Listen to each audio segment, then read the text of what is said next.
सुखराम नाम का एक किसान था। उसके परिवार में उसकी पत्नी कमला और बेटा पंकज और उसकी बहू सुनीता और बेटी प्रेमा रहा करते थे।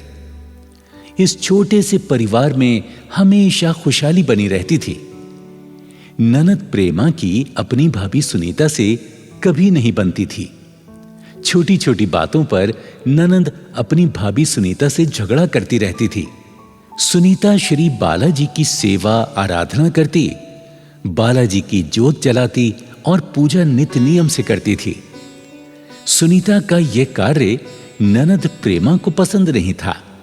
वो अपनी मां कमला को चुगली करके भड़काती रहती थी। एक समय सुनीता बालाजी का हनुमान चालीसा का पाठ कर रही थी। तभी ननद प्रेमा का प्रवेश होता है। भाभी बंद करो ये सब, तुमसे कितनी बार मना किया है, बालाजी की पूजा मत किया करो। क्यों ननद जी, तुम्हें बालाजी की पूजा से क्या एतराज है? ओहो, तुम्हें पता है बालाजी की पूजा से भूत बाधाएं घर में प्रवेश करती हैं। आज के बाद तुम पूजा नहीं करोगी। देखो प्रेमा, मेरा ये नियम अभी से नहीं है। मैं हमेशा से बालाजी की पूजा करती हूँ और आगे भी करती रहूंगी।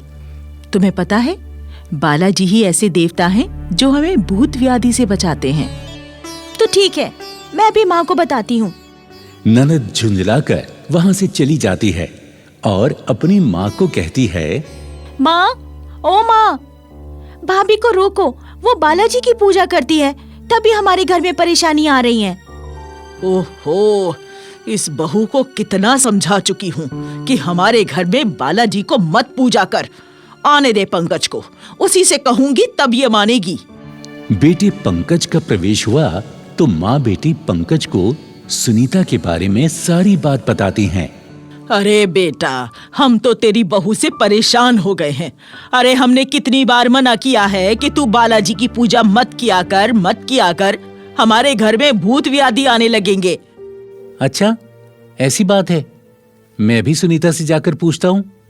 पंकज सुनीता के पास गया तो देखता है कि सुनीता बालाजी के भजन में मगन थी। तभी पंकज उसे डांट कर बोला, सुनीता, ये क्या कर रही हो तुम?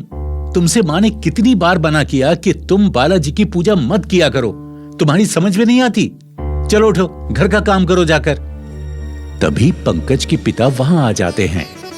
अरे बेटा पंकज, बहू को क्यों डांट रहा है? क्या किया है इसने? पिताजी, इससे कई बार मना किया कि बालाजी की पूजा मत किया कर, पर यह तो कहना मानती ही नहीं। अरे बेटा, बहू अच्छा काम ही तो कर रही है। बालाजी हनुमान जी का ही स्वरूप है और हनुमान जी संकट मोचक हैं, हमारी रक्षा करते हैं। चल, इसे पूजा पाठ करने दे। तभी सुनीता की सास और ननद दोनों वहां आ जाती हैं। पिताजी, भाभी बालाजी की पूजा इसलिए करती है जिससे हमारे घर की सुख शांति भंग हो जाए। मेरी मानो, भाभी को रोको, वो बालाजी की पूजा ना किया करें। प्रेमा ठीक कह रही है जी। ओहो, अरे प्रेमा की माँ सुनीता सही कर रही है। अब देखो, हमारे यहाँ कोई पूजा पाठ नहीं करता। अगर बहू कर रही है तो उसे करने दो। तुम उसे क्यों नहीं करने देते? जाओ बहू, तुम अपनी सास की बातों का बुरा मत माना करो। जाओ बेटा, जाओ, तुम अपना काम लगन से करो। ठीक है पिताजी, अगर बालाजी की पूजा को नहीं रोका तो घर में अशुभ होने लगेगा। ननद जी, मेरे बालाजी तो कभी किसी का बुरा नहीं करते। महाप्रभु विघ्नहारी, संकटहारी, सबको सुख पहुंचाते हैं। अरे चुप हो जा कुलक्षणी, क्यों हमारे घर को बर्बाद करना चाहती है तू? सुनीता ने हाथ जोड़कर बालाजी से क्षमा याचना की। हे बालाजी, मेरी सास और ननद को आपके बारे में ज्ञान नहीं है, इन्हें क्षमा कर देना। दूसरे दिन घर में पूड़ी, पकवान और खीर बनाई गई थी। ननद प्रेमा अपनी माँ से बोली, मम्मी, मेरी सहेलियां पार्टी कर रही हैं और वो सब अपने अपने घर से खाना लेकर अपने बगीचे में आ रही हैं। मैं भी अपने घर से पूड़ी पकवान लेकर जाऊंगी। हाँ, ठीक है बेटी, चली जाओ, मगर जल्दी आ जाना। ठीक है मम्मी, मैं जल्दी आ जाऊंगी। जैसे ही प्रेमा पकवान बांध कर चलने लगी तो भाभी सुनीता ने कहा, रुको ननद जी, ये पूरी पकवान ले जाना ठीक नहीं है। पकवान पर अशुभ छाया का प्रकोप हो सकता है। भाभी, मुझे ज्ञान देने की जरूरत नहीं है आपको। अपना ज्ञान अपने पास ही रखिए, मैं जा रही हूँ। ननद ने भाभी की बात पर ध्यान नहीं दिया और वो बगीचे में चली गई। बगीचे में सारी सखियां इकट्ठी हो गईं और एक पीपल के वृक्ष के नीचे बैठ गईं। सारी सखियां बहुत खुश थीं।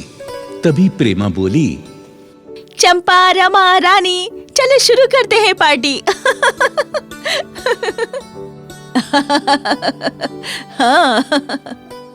हाँ, चलो शुरू करते हैं। सब अपना अपना खाना निकालो। हाँ, चलो शुरू करते हैं। सब अपना अपना खाना निकालो। प्रेमा, अरे तू भी तो अपना खाना खोल। क्या लेकर आई है, जरा दिखा तो। अरे वाह, प्रेमा तो पूरी पकवान खीर लाई है। चलो भाई, खाना शुरू करते हैं। सभी सखियों ने अपना अपना खाना खाया। प्रेमा ने अपने पकवान प्रेम से खाए। अरे वाह, खीर में तो मजा आ गया। प्रेमा, तेरे पकवान तो बड़े स्वादिष्ट थे। किसने बनाए? हाँ, कौन बनाता? मेरी भाभी ने बनाए हैं। सारी सहेलियां हंसी चुहल करने लगीं। तभी प्रेमा बोली, चंपा, मेरा सिर भारी सा हो रहा है। हाँ, इतना सारा खाया है तो होगा। इतना सारा भोजन खाया है इसीलिए। अरे नहीं बहन, मुझे जल्दी मेरे घर छोड़ दो। मेरा शरीर बेकाबू हो रहा है। प्रेमा की तबीयत ज्यादा बिगड़ने लगी। सभी सहेलियां प्रेमा को लेकर उसके घर आईं। प्रेमा को इस हालत में देखकर मां घबरा गई। हाँ, अरे क्या हुआ मेरी बच्ची को? आंटी जी, पता नहीं, अचानक खाना खाने के बाद प्रेमा का सिर भारी हो गया और तबीयत बिगड़ गई। माँ जी, मैंने पहले ही कहा था कि ननद जी पूरी पकवान लेकर बाहर मत जाओ, लेकिन मेरी सुनता ही कौन है। अरे तू क्यों सफाई दे रही है? तेरी बदौलत ही मेरी बेटी का ये हाल हुआ है। इधर प्रेमा बेसुध पड़ी हुई है। तभी सुनीता कमरे में जाकर जल और भभूति लेकर आती है। माँ जी, ये जल और भभूत है। ये जल ननद जी को पिला दीजिए और भभूत इनके माथे पर लगा दीजिए। ये तुरंत होश में आ जाएंगी। खबरदार, मेरी बच्ची को ये जल भभूति लगाई तो। अरे तेरे इस ढोंग रचने से मेरी बेटी ठीक नहीं हो जाएगी।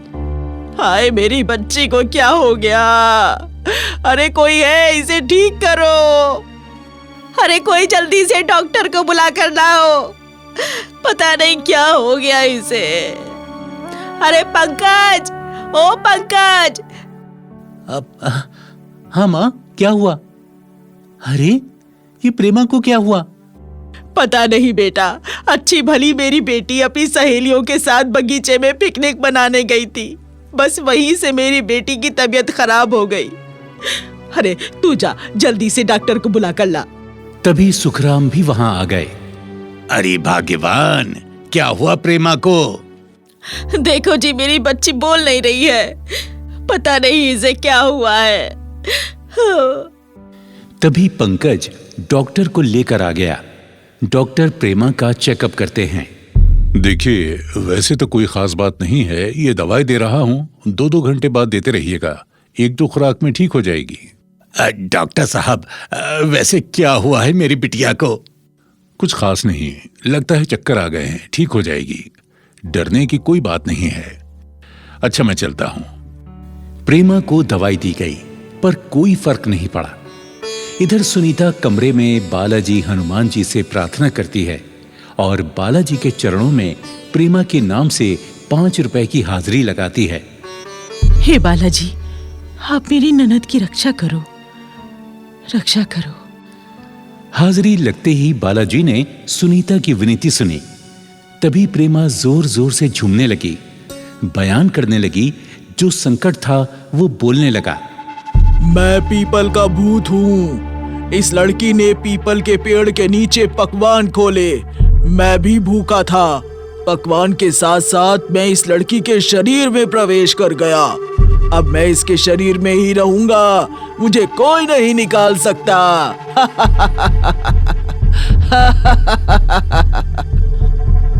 भूत की बात सुनकर परिवार वाले घबरा गए। तभी सुखराम एक तांत्रिक को बुला के लाते हैं। तांत्रिक मंत्र द्वारा पता लगाता है और कहता है, तुम्हारी बेटी का इलाज बस श्री बालाजी महाराज ही कर सकते हैं। इसे तुरंत मेहंदीपुर धाम बालाजी के दरबार में ले जाओ। बालाजी की कृपा से तुम्हारी बेटी ठीक हो जाएगी। अरे मैंने पहले ही कहा था बहू से कि बालाजी की पूजा मत कर मत कर। अब देख लिया ना क्या हुआ। माँ जी, ऐसा मत कहिए। मेरे बालाजी तो सबके संकट हर लेते हैं। वो संकट मोचन साक्षात हनुमान है, राम पुजारी है। एक बार आप नरद जी को लेकर मेहंदीपुर चलो। वहाँ 3 देव विराजमान हैं, श्री बालाजी, श्री प्रेतराज सरकार और भैरव बाबा। इन तीनों की शक्ति से बड़े बड़े संकट नष्ट हो जाते हैं माँ जी। हाँ। प्रेमा की माँ बहू ठीक कह रही है। चलो हम सब मिलकर प्रेमा को मेहंदीपुर धाम लिए चलते हैं। सभी लोग मेहंदीपुर धाम आते हैं। वहां के पुजारी बोलते हैं, जजमान, एक लाल कपड़े में नारियल और 21 रुपए रखकर बालाजी के चरणों में हाजिरी लगा दो बच्चा। सुखराम ने ऐसा ही किया तो चमत्कार देखा। प्रेमा पर जो संकट था वो चीखने लगा, उसकी पेशी लग गई। बाबा मुझे छोड़ दो, मुझे छोड़ दो बाबा, अब कभी नहीं आऊंगा। इधर प्रेतराज महाराज ने संकट के पांव में बेड़ी डाली। भैरव ने संकट को पकड़ा और बालाजी ने संकट को सजा दी। उधर प्रेमा के शरीर से संकट बाहर होते ही प्रेमा ने अपनी आंखें खोल दी। माँ, मैं कहाँ हूँ माँ? मुझे यहाँ क्यों लाए हो? बेटी, तू मेहंदीपुर बालाजी के धाम पर है। बेटी, बालाजी बड़े सच्चे हैं। तेरी जान बाबा ने बचा ली। बेटा, हाथ जोड़कर बाबा से क्षमा मांग ले। जिस भाभी को तू गलत समझती थी, उसी की पूजा का ये फल है। जय हो बालाजी महाराज, जय हो महाबली प्रेतराज सरकार, जय हो भैरव बाबा, तुम्हारी सदा ही जय। प्रेमा अपनी भाभी सुनीता से हाथ जोड़कर क्षमा मांगती है। भाभी, मुझे माफ कर दो। तुम्हारी बाला भक्ति को मैं ढोंग समझती थी, लेकिन आज मैं जान गई हूँ बालाजी महाराज बड़े सच्चे देवता हैं। आज से मैं भी बालाजी की पूजा अर्चना करूंगी। भाभी, बालाजी की जय हो, बालाजी की जय हो। बालाजी की ज्योत श्रद्धा भाव से जलाऊंगी। अरे भाग्यवान, अरे तू भी तो क्षमा मांग ले बालाजी से। हे बालाजी महाराज, आपके सम्मान में मुझसे जो भूल हुई है वो क्षमा कर दो महाराज। जय जय बालाजी, जय श्री राम, जय श्री बालाजी, बालाजी की जय। जय श्री राम, जय हो बालाजी हनुमान की, जय हो बाबा की, जय हो। और इस तरह बालाजी के दर्शन करके घर के सभी सदस्य घर वापस लौट आते हैं।